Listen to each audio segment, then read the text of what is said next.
My amazing Debimmer ReliefNet family, do you know? Excuses kill more dreams than failure ever will? Think about that. Most people don't fail because they aren't capable, they fail because they never truly started. They let fear, doubt, or comfort take control. First, belief. If you don't believe in yourself, who else will? Every successful person started with self-belief. Michael Jordan said it best. You must expect great things of yourself before you can do them. Belief is the foundation. Second, hard work. Success doesn't come from wishing.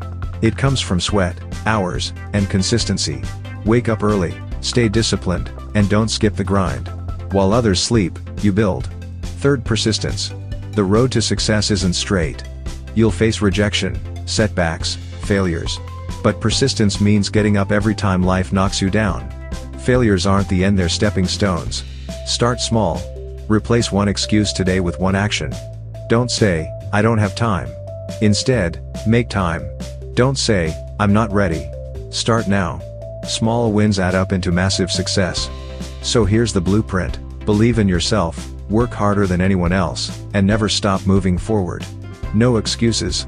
Just action. Success isn't given, it's earned. And it's waiting for you to claim it.